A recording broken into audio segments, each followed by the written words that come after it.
बशर खैरुल बशर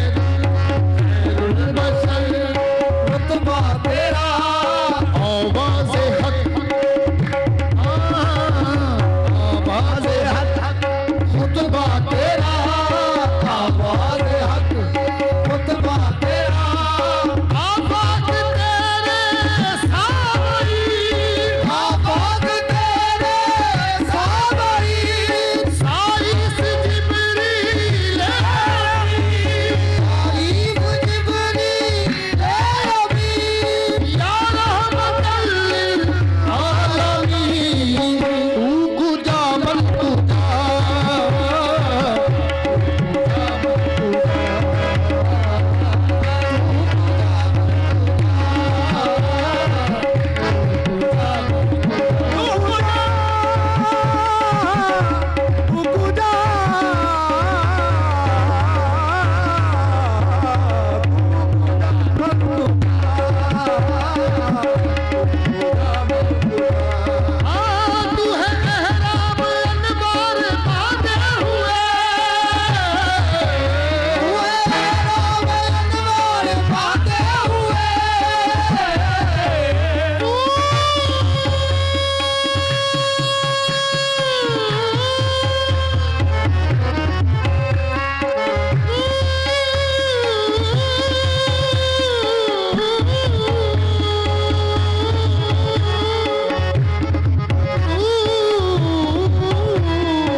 तू है मेहराब अनवार बांधे हुए, तू है मेहराब अनवार बांधे हुए, तू है मेहराब अनवार बांधे हुए, तू है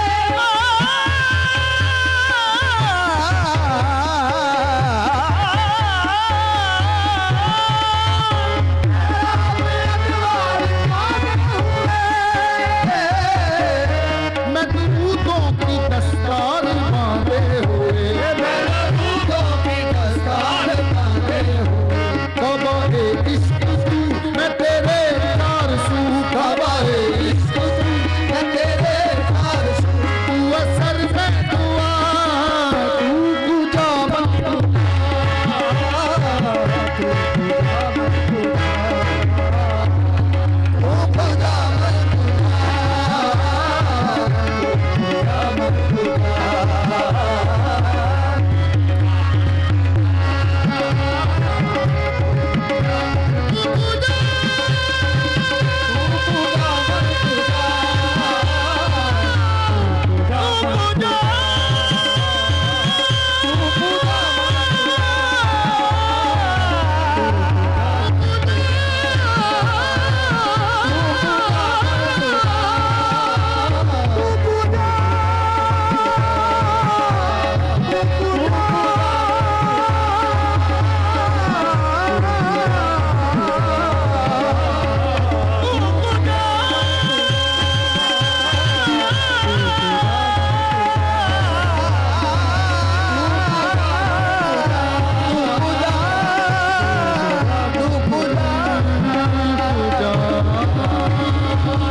वाह माशाल्लाह, इतना खूबसूरत आगाज़ खैर रमज़ान का हुआ है। बिस्मिल्लाहिर्रहमानिर्रहीम, अस्सलामु अलैकुम। खैर रमज़ान में खुश आमदीद। मैं हूँ हिना आदिल और मैं हूँ अली अनीक सैयद। उम्मीद आप खैर आफियत से होंगे। नशिस्त का आगाज़ हम शुक्रिया करके करेंगे हमारे बब्बू राना साहब और उनके हमनवाओं का बेहतरीन आगाज़ फराहम करते हैं, और इसके साथ साथ अपने मौजू की जानिब भी बढ़ते हैं और आपको बताते हैं कि बेशुमार फ़जीलतों, रहमतों, बरकतों वाला महीना है रमज़ान। हमारे अपनी तमाम तर बरक़ात के साथ हमारे दरमियान में मौजूद है, और इस माह मुबारक में हमें ज़ुकात, सदका, खैरात जितना ज़्यादा हो सके उसे करते रहना चाहिए।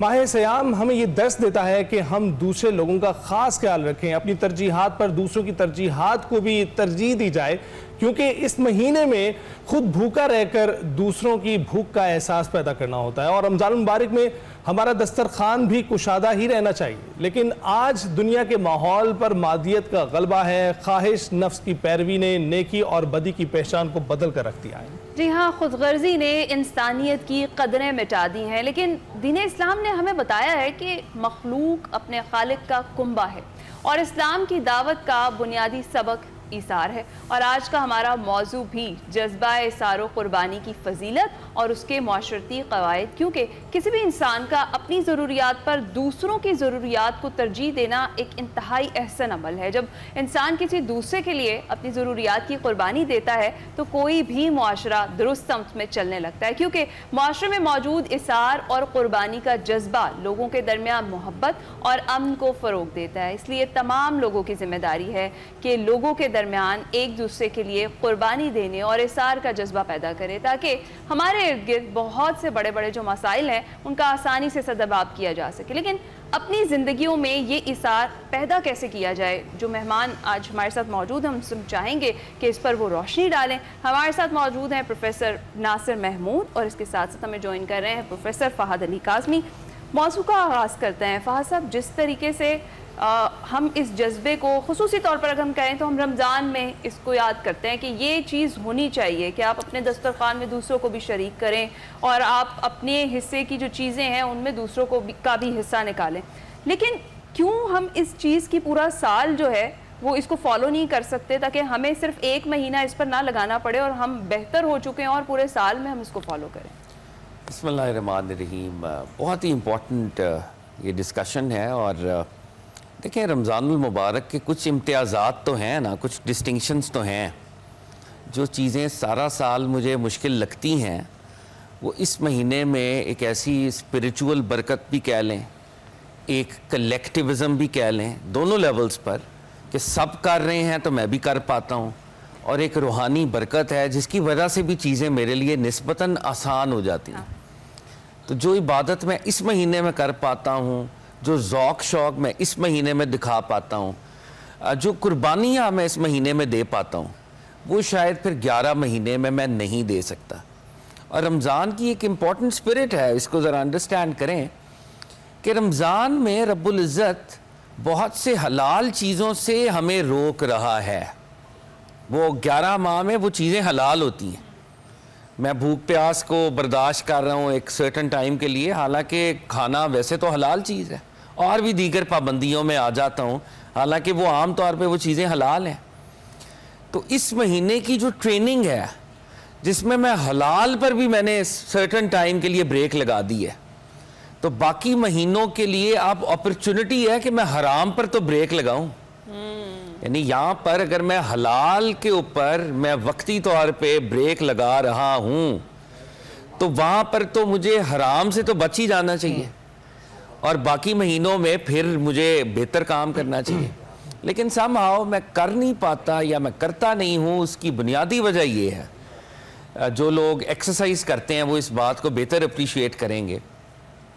अगर मैंने मसल्स बनाने हैं, वेट्स मैंने उठाने हैं, तो ये क्या है कि जब मैंने फिज़िकल मसल्स बनाने हैं तो मैंने मेहनत खुद करनी है।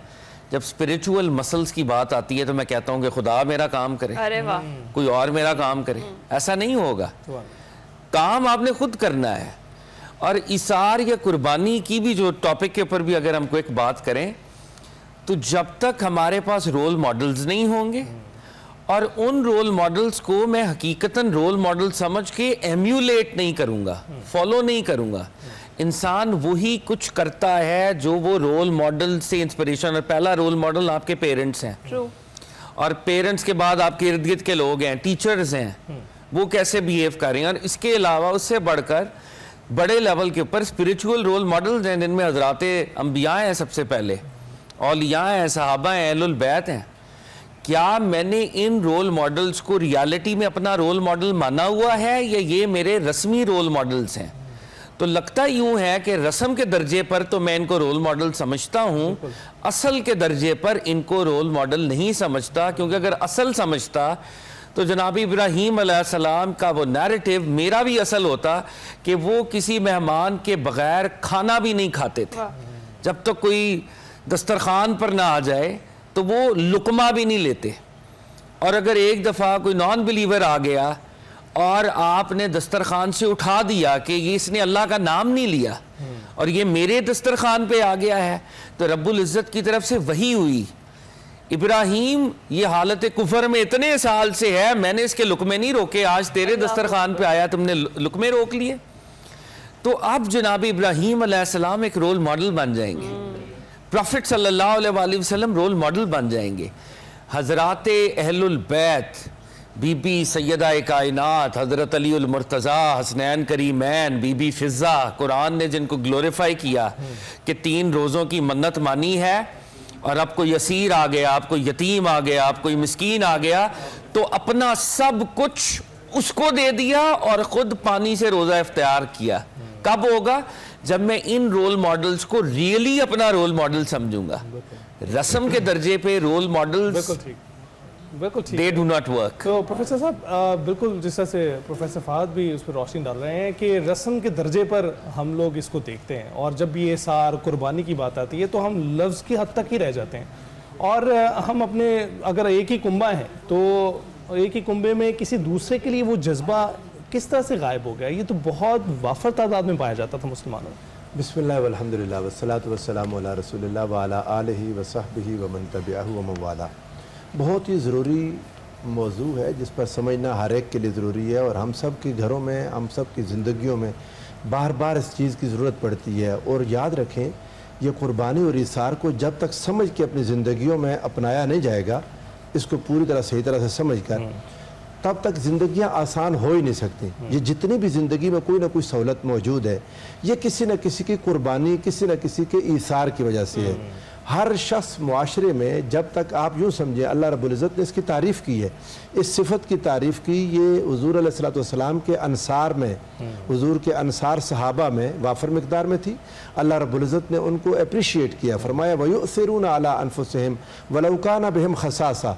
रसूलुल्लाह के ये जो मदीना के अंसार सहाबा हैं, ये अपनी जानों पर ईसार करते हैं, अगरचे कि इनको अपनी ज़रूरत होती है।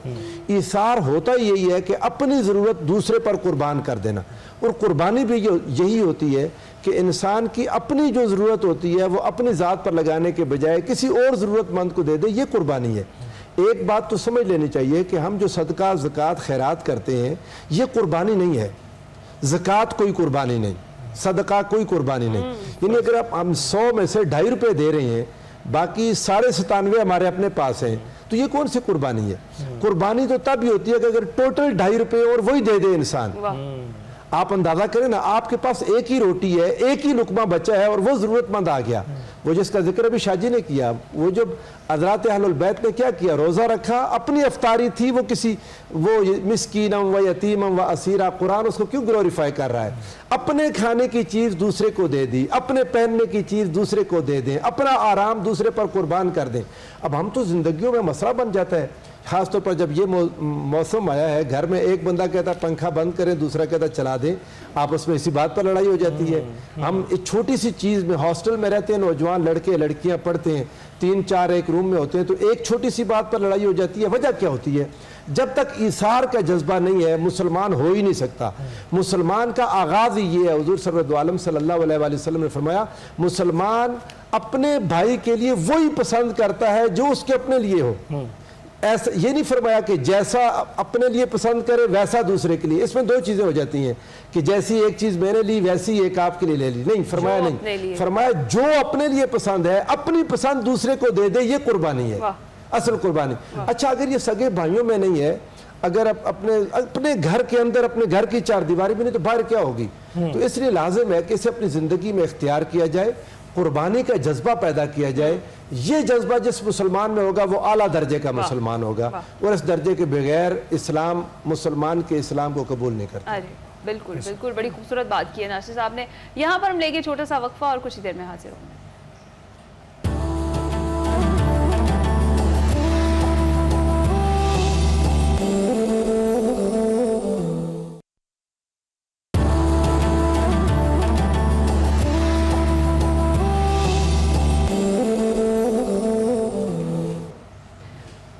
रमज़ान में एक बार फिर से खुशामदीद। अपने इम्पॉर्टेंट टॉपिक पर हम डिस्कशन कर रहे हैं। फाज साहब, जिस तरह से हमने कहा कि ये जज्बा हमें इस महीने में ऐसा कह लें फैसिलिटेट किया जाता है कि इसको ज़्यादा पैदा किया जाए, लेकिन अगर हम, आपने कहा अपने रोल मॉडल्स की बात करें तो उनमें तो ये था, और सिर्फ एक महीने में नहीं, हमेशा से ही था।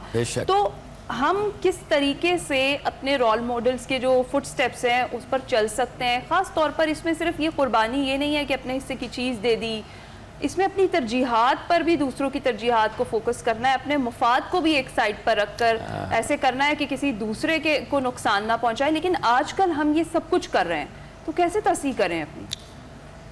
अगेन बहुत बड़ा सवाल है, और इसार के ना या कुर्बानी के मोटिव को पहले समझ लें, और ये कलेक्टिवली हमें समझना पड़ेगा कि अहलुल बैत, सहाबा या हज़रात अंबिया ये कुर्बानी क्यों कर पाते हैं और हम क्यों नहीं कर पाते।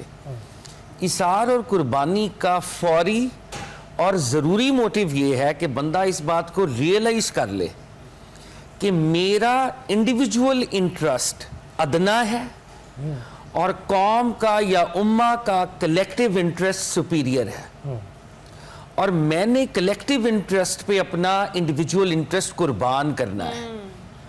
मेरा इंडिविजुअल इंटरेस्ट जब कुर्बान होगा कलेक्टिव इंटरेस्ट पे, तो कलेक्टिवली एक बहुत बड़ा गेन पैदा होगा। जब तक ये रियलाइजेशन पैदा नहीं ना होती, असल में हम एक ऐसे वेस्टर्न ईथॉस में पले बड़े हैं या पल बढ़ रहे हैं जिसमें ये कहा जाता है मेरा अपना इंटरेस्ट सुपीरियर है। आपको सोशो डार्विनिज्म के प्रिंसिपल पे, वेदर वी नो इट और नॉट, लेकिन इस पे रेज किया जा रहा है तुम्हारा इंटरेस्ट सुपीरियर है, तुमने सरवाइव करना है, सर्वाइवल ऑफ द फिटेस्ट, तुमने फिटेस्ट बनना है, तुमने रोंदते हुए आगे चले जाना है, तुमने कंपीट करना है। हमें कंपैटिटिव स्ट्रीक के ऊपर पैदा किया गया है या डेवलप किया गया है। माएँ बच्चों को कहती हैं तुमने होमवर्क करना है, शेयर नहीं करना, ये तुम्हारा लंच है, तुमने शेयर नहीं करना। बचपन से ही वो एक इंडिविजुअलिज्म के अंदर पल बढ़ रहा है, वो कलेक्टिविज्म की स्पिरिट में नहीं पल बढ़ रहा।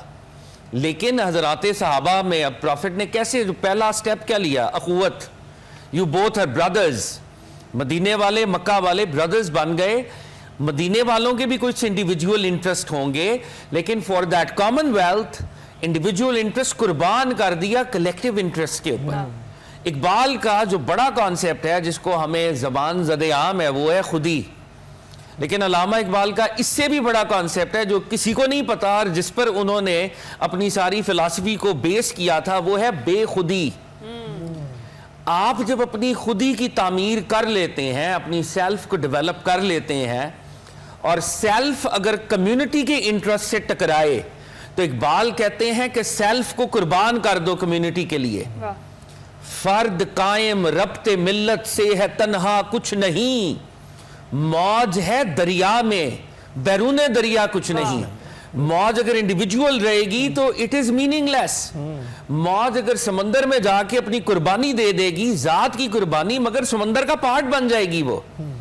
जब तक ये रियलाइजेशन नहीं होगी कि मेरा इसार जाती खसारा एक कलेक्टिव गेन को असल में तश्कील देता है, तब तक हम इसार और कुर्बानी करने की पोजीशन में नहीं आएंगे। क्यों एक फर्द शहीद हो जाता है, अपनी जान गिव अप कर देता है? वो कहीं ना कहीं रियलाइज करता है मेरी जान अदना है उस कलेक्टिव गोल से। क्यों इमाम हुसैन अलैहिस्सलाम अपनी गर्दन कटा लेते हैं, 72 बंदों को पेश कर देते हैं, अपने खानदान के 18 बंदों को पेश कर देते हैं, बिकॉज ही नोज कि रिसालत माप का पैगाम मेरी जान से अफजल है, और मेरी जान की आज की कुर्बानी एक बहुत बड़े इनकलाब का पेश खैमा साबित होगी। जब तक हम अपने बच्चों को ये मोटिव नहीं ना बताएंगे कि इसार कर क्यों रहे हैं, तब तक हम जितनी मर्जी उनको कहानियां सुनाते रहें, अच्छी अच्छी बातें, हिकायात, उसने ये कर दिया, फलाने ने ये कर दिया, तब तक वो इसार नहीं कर पाएंगे। This needs to be reiterated motive. तो प्रोफेसर नासिर साहब, ये हम जब भी इन हस्तियों की बात करते हैं तो कहते हैं कि वो तो इमाम थे, वो तो वली थे, और फिर हम अपने आप को डिटैच कर लेते हैं उनसे कि हम उनके दर्जे पर ना फायज हैं, ना वो कुछ कर सकते हैं जो उन्होंने किया। तो ये तो असल में ना यहाँ से बीमारी शुरू हो जाती है। हमें डिटैच नहीं करना। उन्होंने जो कुछ किया वो इंसानी लेवल पर आकर किया, वो तकलीफ भी उठाई। वो अब हम जब मुहर्रम उल हराम का बयान करते हैं तो रोते क्यों हैं? हज़रत इब्राहीम अलैहिस्सलाम की कुर्बानी को जब बयान करते हैं तो हमारी आंखों से आंसू क्यों निकलते हैं? हमें एक इंसान, गोश्त पोस्ट का एक इंसान जिसके अंदर दिल भी है, जिसके अंदर जज्बात भी हैं, जिसके इमोशंस भी हैं, जब हमें अपने जैसा एक इंसान वही काम करते नज़र आता है, हमारी आंखें आंसू बरसाती हैं कि एक जवान बेटे की लाश उठाना भरल कैसा अमल है, एक मासूम बच्चे को हाथ में कुर्बान करना ये कैसा अमल था। इससे हमें एक चीज़ ज़रूर समझ आती है कि हमें अपनी ज़ात की नफ़ी करनी पड़ेगी। आप देखें, ये एक अगर इसको हम अमली तौर पर देखें तो इसका अमली पैकेज पूरा का पूरा वो तसव्वुफ़ के अंदर है। हज़रात सूफिया इकराम के पास बैठे बगैर ये आ नहीं सकता। देखिए ना, आपने अपने आप को माइनस करना है। आप खुद को कैसे माइनस करेंगे? हम तो सारी दुनिया को माइनस करने में लगे हुए हैं। हम अफ्तारी की मेज़ पर बैठे हुए भी सबसे पहले अच्छी चीज़ पर हमारी निगाह पड़ती है कि ये मैं उठा लूँ, इससे पहले कोई और उठा ले। शादी के मौका पर अगर जब खाना खुल जाता है तो इतना वाफर मिकदार में होने के बावजूद हम इतना ज़्यादा प्लेट में भर लेते हैं कि वो हमसे खुद ही ख़त्म नहीं होता। आप जब एयरपोर्ट पर बैठे हैं, लाउंज में अनाउंसमेंट होती है कि चलें जब जहाज़ में बैठे, आपकी सीट कोई नहीं ले सकता। You know it very well. इसके बावजूद आप जाके दरवाजे पर रश लगाते हैं और जोर लगाते हैं। ये क्या चीजें हैं? हम अपने आप को माइनस कर ही नहीं पा रहे। जब खुद को माइनस करना है, अपनी जात को माइनस करना है, अपने नफे को माइनस करना है, तो ये नुकसान में नहीं जाएगा। अल्लाह रब्बुल इज्जत इसका कई गुना बढ़कर अता करेगा। अल्लाह ने बार बार कुरान मजीद में खर्च की जो मिसालें दी, आप एक दाना देते हैं उसके बदले में 10 मिलते हैं, आप एक देते हैं उसके बदले में 70 मिलते हैं। आप अपने किसी का ख्याल करते हैं, मन कान फी हाजत अखी कान अल्लाह लहू। जब आप किसी बंदे की हाजत में लग जाते हैं, अपना काम छोड़कर दूसरे का करते हैं, तो आपका काम कौन करता है? रब्बे जुल जलाल करता है। यकीनन जो आपने खुद करना था उससे अल्लाह आपका काम ज्यादा अच्छा करेगा। जब इंसान के अंदर ये एक जज्बा पैदा होता है, जब इंसान में ये एक मोटिवेशन पैदा होती है। हुजूर सल्लल्लाहु अलैहि वसल्लम ने क्या कमाल कर दिया। ऐसे ही इंसान थे, उनको ऐसी तरबियत दे दी कि गजवा में 3 लोग जख्मी पड़े हैं, हर कोई पानी मांग रहा है। जब पानी लेकर बंदा पहले के पास पहुंचता है, वो पीने लगता है, दूसरे की आवाज़ आती है पानी, वो कहता है उसको पहुंचा दो, वो दौड़ के उसके पास जाता है। तीसरे की आवाज़ आती है पानी, वो कहता है नहीं उसको पिला दो। तीसरे के पास पहुंचा, वो शहीद हो चुका। वापस दूसरे के पास आता है, वो शहीद हो चुका। वापस पहले के पास आता है, वो भी शहीद हो चुका। हर एक अपनी शदीद ज़रूरत को दूसरे पर कुर्बान करने लगे। यही तो इस्लामी मुआखात है। ये इस्लामी मुआखात है जिसका पैदा होना बगैर तसव्वुफ़ और सूफिया के मुमकिन नहीं है। इबादत क्या है? देखिए आप, हुज़ूर अलैहिस्सलाम ने फरमाया अंताबुदल्लाह का अन्नका तरा, इबादत ऐसे जैसे तुम अल्लाह को देख रहे हो। यहाँ पर शायद एक दिलचस्प चीज़ है, फ़इल्लम तकुन तराहु काना यकूनु की बहस में उलमा और अफ़ा ने ये बात लिखी। वो कहते हैं काना नाक्सा और तामा दोनों तरह से होता है। आसान कर देता हूँ, इल्लम तकुन, अगर तुम न रहो, तरा हो तो अल्लाह को देख लोगे। हमारे और रब के दरमियान भी रुकावट और पर्दा हम खुद हैं। हमारे और हमारे भाई के दरमियान भी पर्दा हमारी लालच है। हमारी अपनी जात से मोहब्बत, लालच, भूख, ग्रीड, ये नफसानी बीमारियां, इन बीमारियों का इलाज सूफिया ने करना था, हमने उन्हें छोड़ दिया। बिल्कुल सही कह रहे हैं। अच्छा फाज़ साहब, अगर हम इसी जज्बे की बात करें तो जिस शख्स में इसार और कुर्बानी का ये जज्बा नहीं है, तो कहीं ना कहीं वो शख्स हुकूकुल इबाद की भी नफी कर रहा होता है। अगर हाँ तो कैसे? बड़ी खूबसूरत बात की है, बहुत खूबसूरत बात है। I think this is a very good question and a very good observation also, क्योंकि हुकूकुल इबाद में अक्सर आपको ज़ात की नफ़ी ही करनी पड़ती है। हुकूकुल इबाद के फ्रेमवर्क में आपको अक्सर अपनी ज़ात को पीछे करना पड़ता है, लेकिन क्योंकि मेरा ज़ात का एहसास, जिसको वो कह रहे हैं और गोरे कहते हैं सेल्फ अफर्मेशन, कि हम और हर वक्त I want to stamp my authority, I exist, मेरी आइडेंटिटी, मैं, या मेरा सेल्फ इंटरेस्ट। तो हुकूकुल इबाद के फ्रेमवर्क में तो वो ज़ात पीछे जाती है कहीं ना कहीं। आपका दिल नहीं कर रहा, लेकिन दीन कहेगा कि बेगम को अटेंशन दो। आप थके हुए हो, सारा दिन की आपने मेहनत की है, बात आपके एक खिदमत है जो दीन तकाजा कर रहा है। माँ जो है, माँ का भी कोई सेल्फ इंटरेस्ट हो सकता है, माँ भी थक जाती होगी, लेकिन क्योंकि वो माँ है तो उसने बच्चों को जिस तरह से रेस करना है, नर्चर करना है, ज़ात पीछे करके ही करना पड़ता है। तो आई थिंक ये बहुत ही इंपॉर्टेंट बात है। अच्छा, एक जो टॉपिक का एक और एंगल है, मैं इस पर भी क्विकली बात करना चाहूँगा, सखावत, क्योंकि सखावत पर भी हम बात कर रहे हैं और सूफिया ने इसके ऊपर भी बड़ी डिस्कशन की। एक तो है सखावत और एक है जवादियत। हमारे हजरात अहलुल बैत में से एक बहुत बड़े बुजुर्ग इमाम तकी, उनका टाइटल था जवाद तकी, सरकार दो आलम के डायरेक्ट डिसेंडेंट्स में से हैं, 9th डिसेंडेंट ऑफ रसूलुल्लाह सल्लल्लाहु अलैहि वसल्लम। तो शेख हजवीर रज़ी अल्लाह तआला अन्हु ने इस पर भी बहस की है कि सखी वो होता है जब सखावत करता है तो अपने पराये की तमीज़ करता है। मैं पश्तून हूँ, ये मेरा पश्तून भाई है, मैं पंजाबी हूँ, ये मेरा पंजाबी भाई है, मैं गुज्जर हूँ, ये मेरा गुज्जर दोस्त है। आप अपनी एथनिसिटी, अपने ख़ानदान, अपने कबीले, उसकी आप मदद करते हैं। ये भी एक जनरोसिटी तो है बहरहाल, तो ये सखावत है। मगर जो मकाम जवादियत है, ऐसी सखावत कि इंसान अपने पराये की कोई तमीज़ ना करे और वो जेनरस होता ही जाए। और ये जो सिफ्त है हकीकतन हुजूर रिसालत माब सल्लल्लाहु अलैहि वसल्लम की सिफ्त है।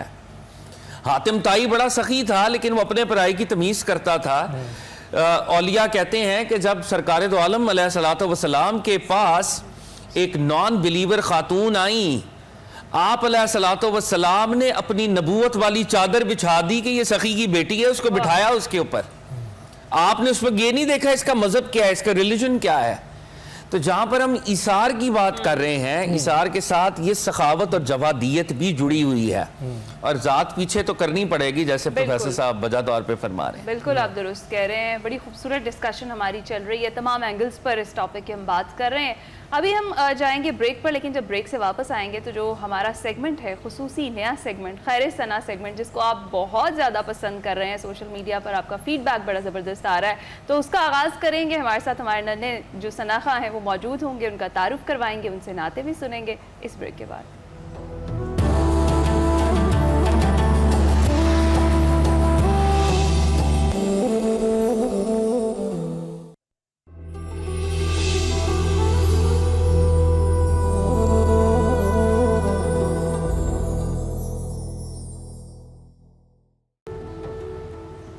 रमज़ान में एक बार फिर से खुशामदीद। अपने खूबसूरत सेगमेंट खैर सना का आगाज़ करते हैं। हमारे नन्हे मेहमान हमारे साथ मौजूद हैं। पहले मैं उनका तारुफ आपके साथ कराती हूँ, फिर हम उनसे नात भी सुनेंगे। हमारे साथ मौजूद हैं मोहम्मद शुएब निज़ामी, और फिर उनके साथ मौजूद हैं मरियम बतूल, और हमें ज्वाइन कर रहे हैं मोहम्मद अनस सोहरवर्दी भी। सबसे पहले हम शुएब से रिक्वेस्ट करेंगे कि वो हमें नात सुनाएं।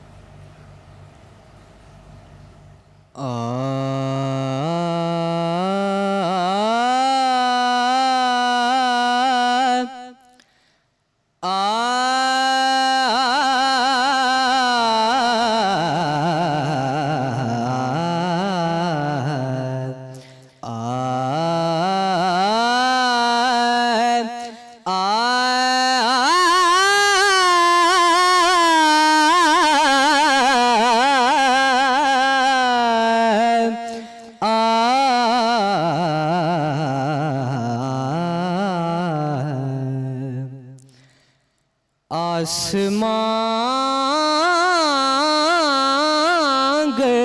तेरे तलवों का नजारा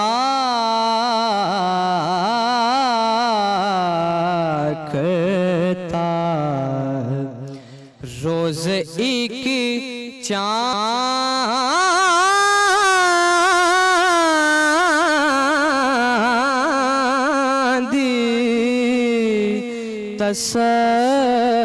तसद्दुक में उतारा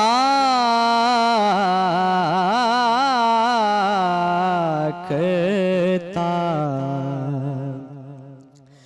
छुप गया चांदना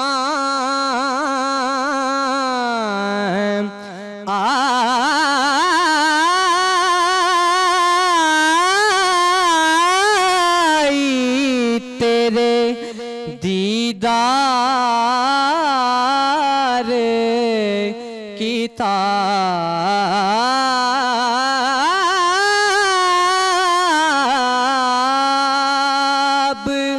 छुप गया चांदना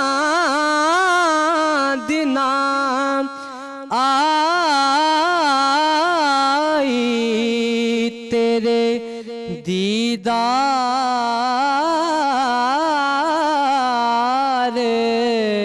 किताब, और अगर सामने रहता भी तो सजदा करता, और अगर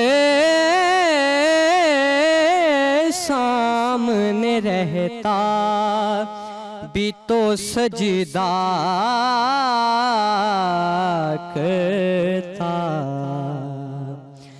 ए हसन कसदे मदीने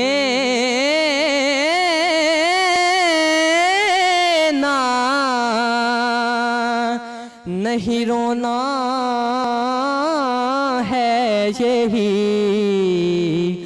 और मैं आपसे किस बात का शिकवा करता।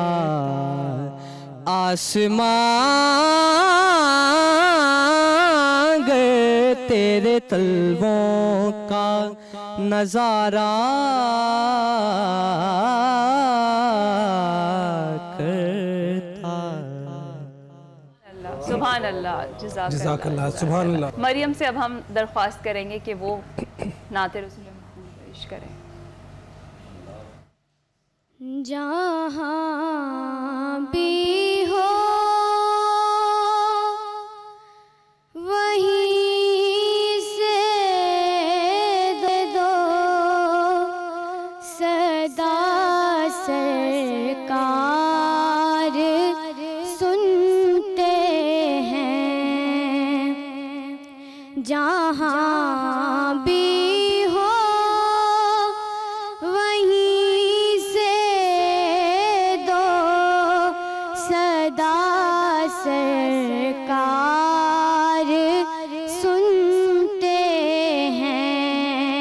सरें आईना सुनते हैं।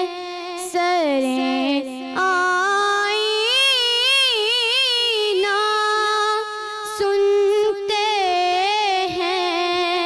पसे दीवार सुनते हैं। जहाँ भी हो वहीं से दो सदा सरकार सुनते हैं। मेरा हर सांस उनकी आहटों के साथ चलता है।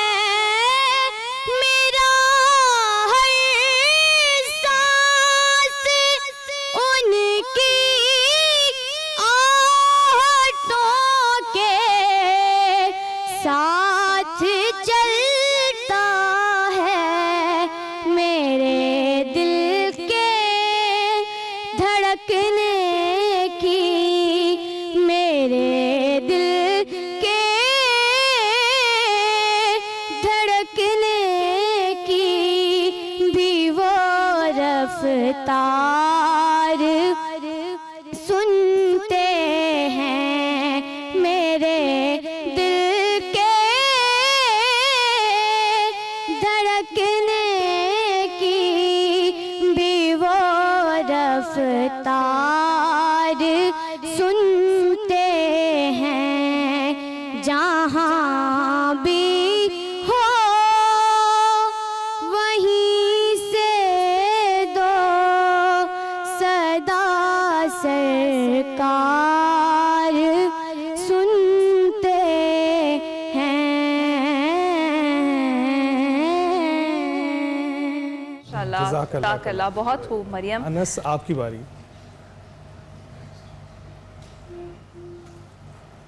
तू है ताहा, तू है यासीन रसूले अरबी। तू है ताहा, तू है यासीन रसूले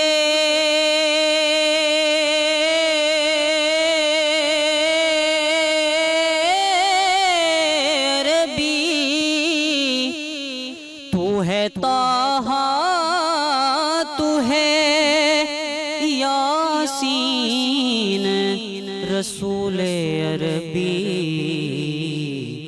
ये लक़ब है तेरी तज़ईन रसूले अरबी। ये लक़ब है तेरी तज़यीन रसूले अरबी। तेरी निस्बत वो है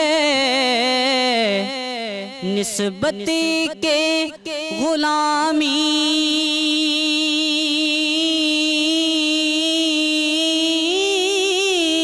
पे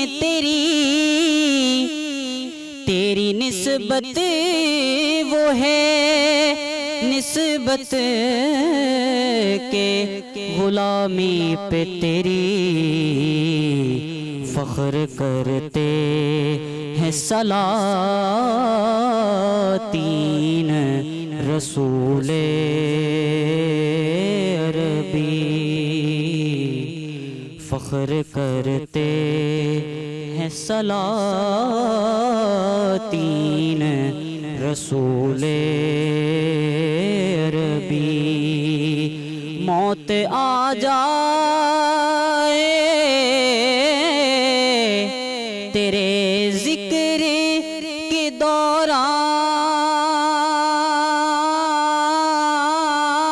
दौरान मुझे,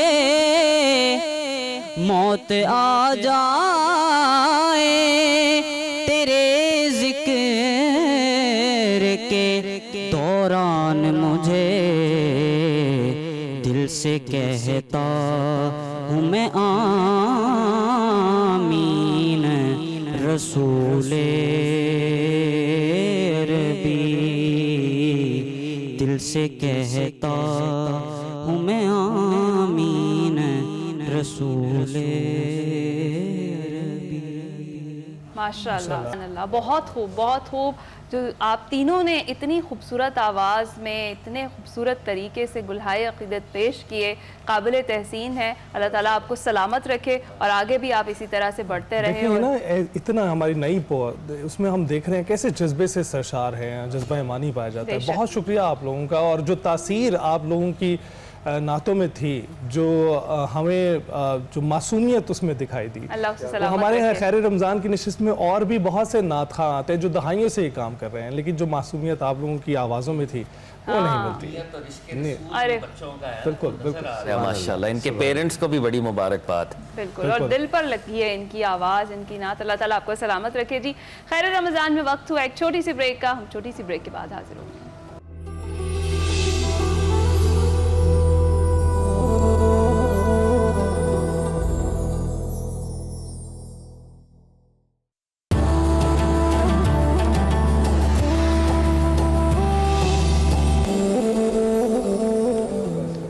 खैर रमज़ान में एक बार फिर खुशामदीद। मौजू की जानिब वापस आते हैं। बहुत ही अहम मौजू है इसार और कुर्बानी का, जिसके मुतल्लिक हमारी बात हो रही थी। तो कंक्लूड करते हैं।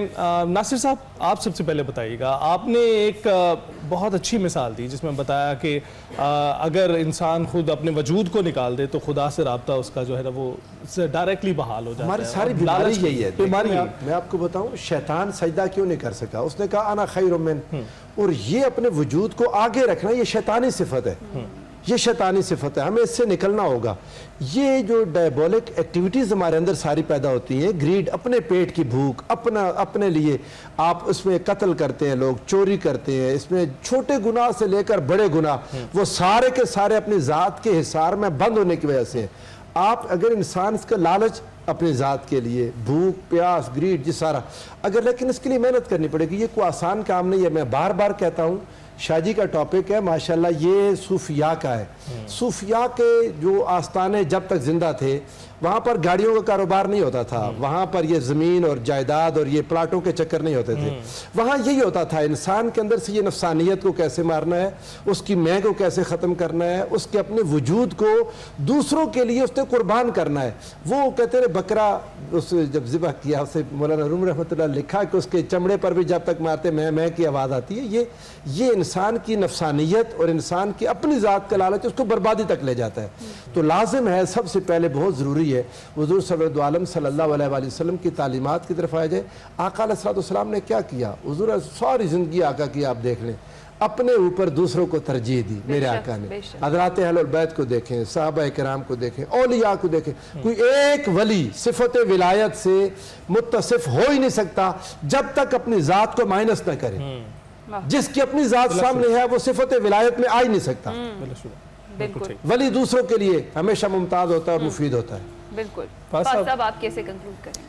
देखें, जो बात प्रोफेसर साहब फरमा रहे हैं बिल्कुल ठीक है। हज़रात औलिया अल्लाह ने तो इसके ऊपर जो है फिज़िकल एक्सरसाइजेस कराई ना। एक बंदा खानकाह में आया है, अब अना से भरपूर है, वेल्दी है, वेल टू डू है, जागीरदारों का बच्चा है, उसे स्टेयर केस पे बिठा दिया, लोगों की जूतियाँ सीधी करो। साल हर साल ये ड्यूटी दी, दूसरे साल ये ड्यूटी दी कि लोगों के झूठे बर्तन जो हैं उनको धो, लेफ़्ट ओवर्स में से खाना खाओ। साल हर साल वो यही कर रहे हैं। फिर किसी को ड्यूटी दे दी कि सूफी लॉजेस में जाके टॉयलेट साफ़ करो। जब आपको 3, 4, 5 साल ये ट्रेनिंग मिल जाए तो आपकी अना तब मरती है, तब आपकी ज़ात का बुत मरता है। जब आपसे जूतियाँ सीधी करवाई जाएँ, बर्तन मंजवाए जाएँ।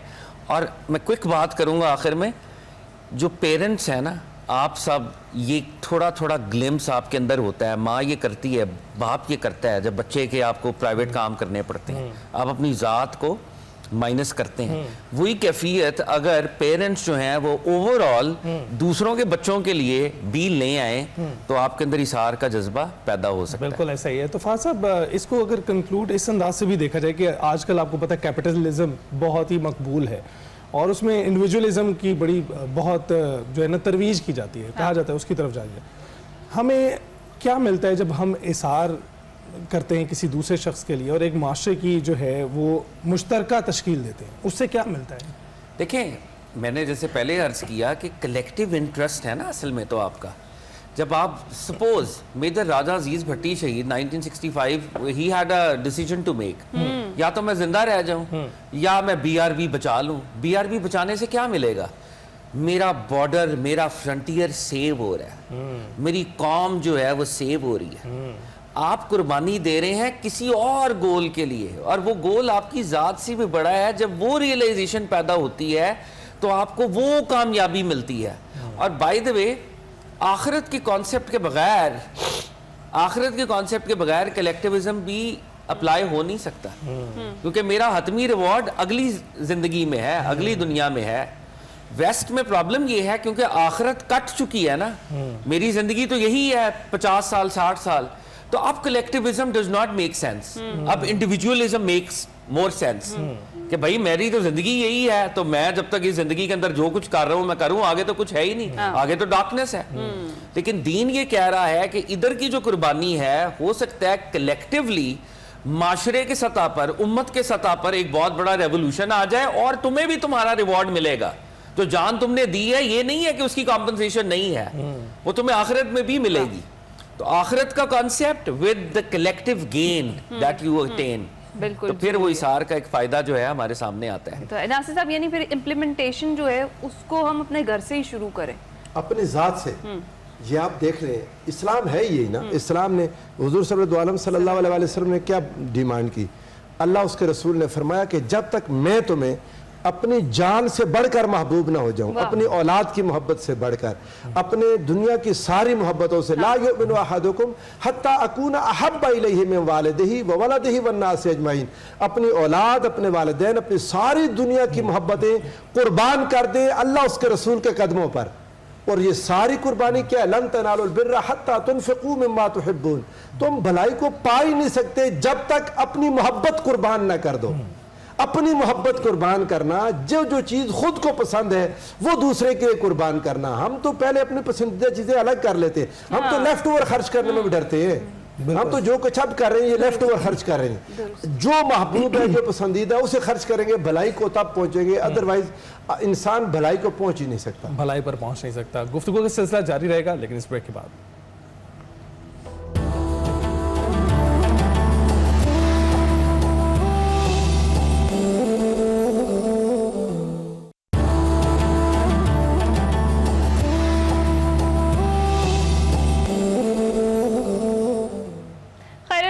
एक बार बार फिर से खुश आमदीद। अभी आपको लेकर चलते हैं अपने किचन में और देखते हैं कि शेफ सिमरन जो रेसिपी आज हमारे लिए बना रही थी वो कहाँ तक पहुंची है। ओवर टू यू सिमरन। अच्छा जी, तो मेरी तैयारियां मुकम्मल हैं। चिकन लॉलीपॉप्स के लिए मैं आप लोगों को इंग्रेडिएंट बताती चलूँ। तो यहाँ पे मेरे पास 2 से 3 हरी मिर्चें कटी हुई हैं, काली मिर्च है, सोया सॉस, लहसुन अदरक का पेस्ट, पापरिका पाउडर, एक दरमियानी प्याज फाइनली चॉप्ड यहाँ पे रखी हुई है, नमक है, श्रेडेड चीज़, हरा धनिया, ब्रेड क्रम्स।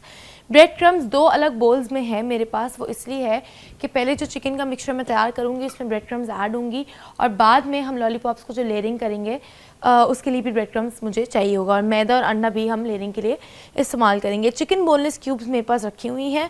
खाना बनाना शुरू करने से पहले हम सबसे ज़रूरी काम कर लेते हैं हाथ धोने का। तो लाइफ बॉय का सोप मैं इस्तेमाल कर रही हूँ और लाइफ बॉय ने ये नया वेरिएंट निकाला है। इस सोप से झाग भी बहुत अच्छा बनता है और स्किन बिल्कुल भी हार्श फील नहीं होती। और सबसे अच्छी बात मुझे सोप की लगती है कि इसकी जो फ्रेगरेंस है वो बहुत प्लेजेंट है और बहुत फ्रेश है। तो खाना पकाने से पहले आप लोग हमेशा मेक श्योर करें कि हाथ धोएं ताकि कोई भी जर्म हो वो ना बचे। करना हमें ये है कि मेरे पास यहाँ पे चॉपर मौजूद है। चॉपर में मैं अपने इंग्रेडिएंट्स ऐड ऑन करूँगी और चिकन का मिक्सचर मेरे पास तैयार होगा। उस चिकन के मिक्सचर में मैं हरे धनिया और श्रेडेड चीज़ डालूँगी। चीज़ मैं इसमें नहीं डालूँगी वरना बहुत ज़्यादा ग्रेट हो जाएगी।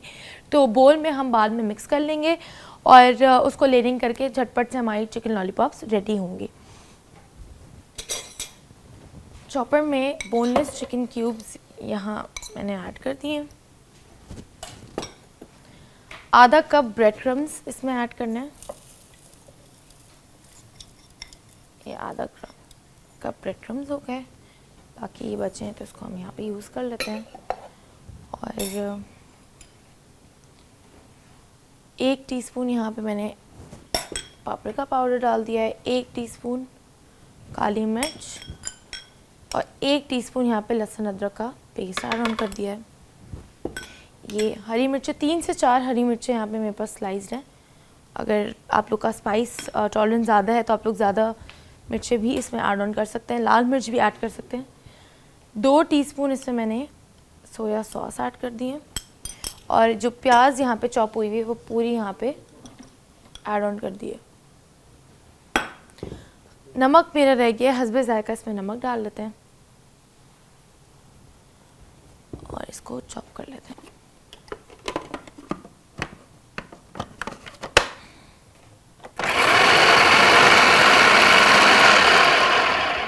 एक चीज़ मैं इसमें थोड़ा सा ब्लेंड करने के बाद ऐड करूँगी वो है मिल्क पैक का थोड़ा सा मिल्क, ताकि जो मिक्सचर है चिकन का वो अच्छा सा उसका पेस्ट बन जाए और लॉलीपॉप्स बनाने के लिए पेस्ट तो ऐसे बिल्कुल 1 टेबलस्पून के करीब मैंने इसमें दूध डाला है बस। और इसके बाद इसको वापस कर लेते हैं।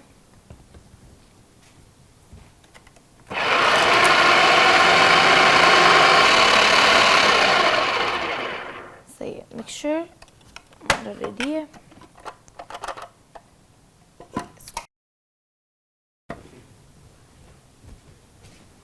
इसको इसी में मैं डाल देती हूँ छोटे बाउल में।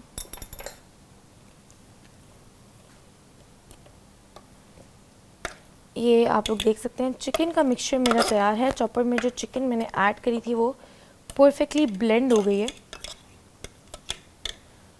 बस इसमें अब हरा धनिया और श्रेडेड चीज़ ऐड कर लेते हैं और ऐड करने के बाद इसको मिक्स कर लेते हैं।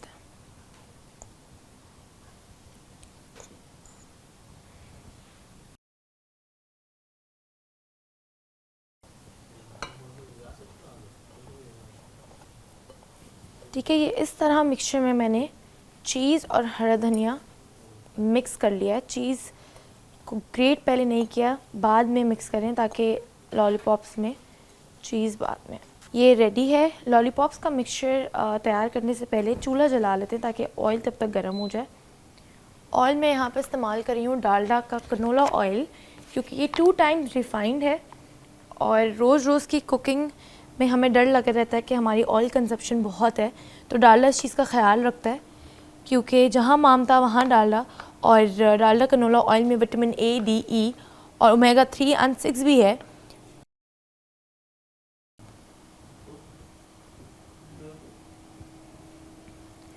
इस तरह से थोड़ा सा मिक्सचर मैंने हाथ में लिया, इसकी बॉल प्रिपेयर करिए और इसको थोड़ा सा मैंने स्क्वायर का शेप दे दिया। तो ये मेरी लॉलीपॉप्स रेडी हैं।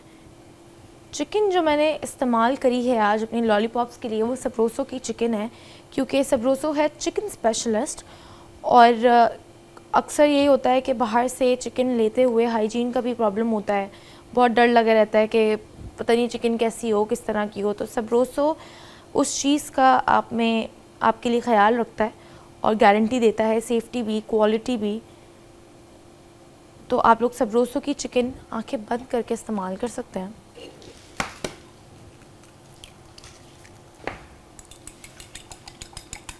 अंडों को मैंने यहाँ पे फेंट लिया है। लेयरिंग इसकी स्टार्ट कर देते हैं और लेयरिंग जब तक ऑयल गर्म होगा, जब तक ये लॉलीपॉप्स हमारी फ्राई होंगी, हम लोग ड्रिंक के बारे में थोड़ी सी बात कर लेंगे।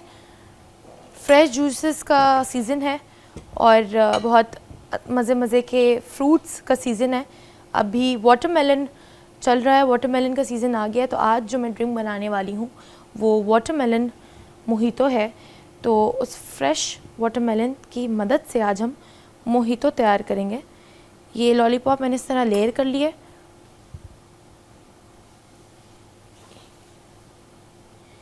ये लॉलीपॉप लेयर हो गई है।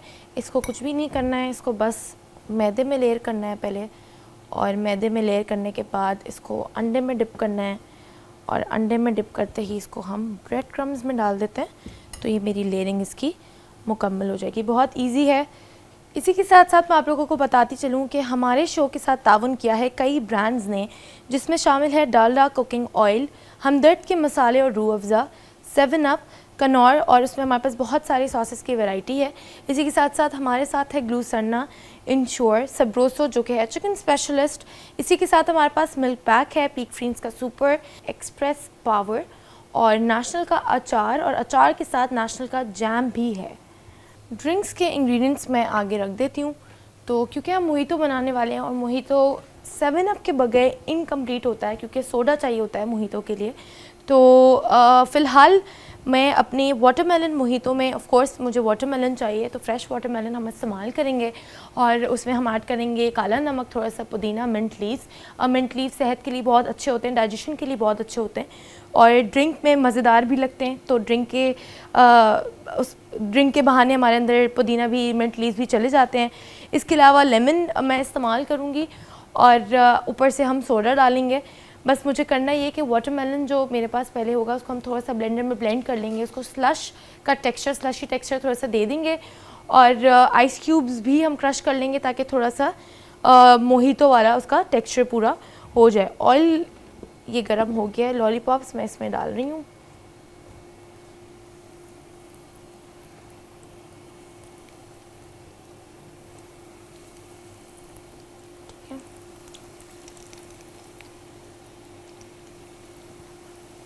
क्योंकि ये ब्रेड क्रम्स हैं तो ये बहुत जल्दी ब्राउन हो जाते हैं। तो बहुत ब्रेड क्रम्स वाला जो भी आइटम है बहुत ईज़िली, बहुत ख्याल से हमें संभालना पड़ता है, देखना पड़ता है।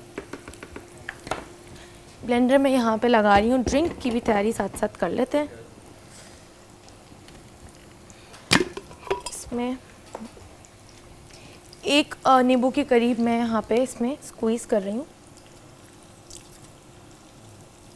तो यहाँ पे मैंने एक लेमन अच्छे से स्क्वीज़ कर लिया है। इसी के साथ साथ मैं यहाँ पे मिंट लीव्स डाल रही हूँ और तकरीबन आधा टीस्पून यहाँ पे काला नमक डाल रही हूँ। इसमें मैं वाटरमेलन ऐड कर देती हूँ। ये फ्रेश वाटरमेलन मेरे पास मौजूद है और इस फ्रेश वाटरमेलन में से मैंने स्कूप्स निकाल के इसमें ऐड ऑन कर दिए।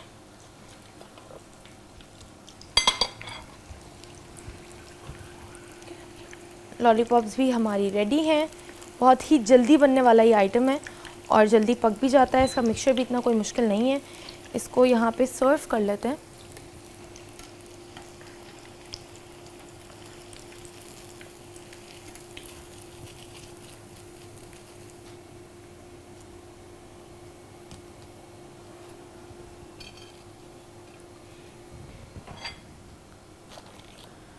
भी ब्लेंड हो गया है। इसको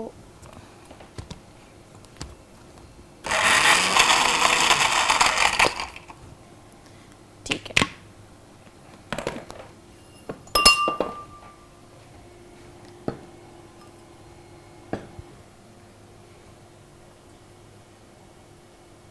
इसको सिर्फ लेमन से मैंने यहाँ पे इसको लेयरिंग करी है और मैं इसको शुगर में डिप कर रही हूँ।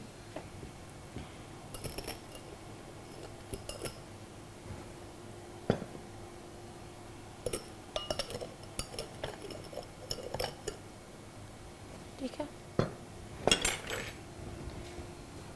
ये ब्लेंडेड वाटरमेलन हम लोग इसमें डाल देते हैं। अच्छा, कप आधा ही भरना है क्योंकि मोहितो है। अभी आधा इसमें 7 अप भी फिल होगी। इसमें मैं ऐड कर रही हूँ 7 अप क्योंकि 7 अप कंप्लीट करेगा मेरा मोहितो। और ये जो आवाज़ आती है ना 7 अप की,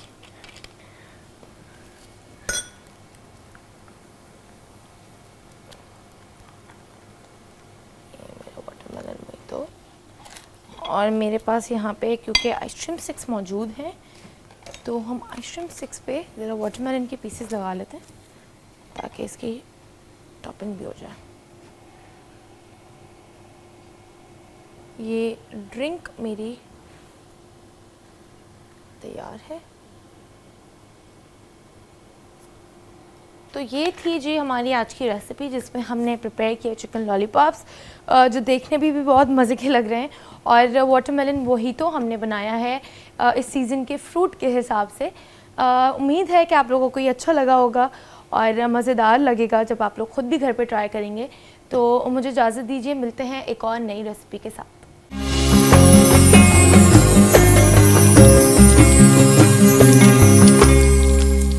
उम्मीद है कि आज की जो रेसिपी है वो आप सबको भी पसंद आई होगी। सिमरन, हम तो इसे ज़रूर ट्राई करने वाले। इतनी क्विक और इतनी ज़बरदस्त रेसिपी, आपको बहुत शुक्रिया कि डेली हमें एक नई रेसिपी जो है वो आप बनाना सिखाती हैं।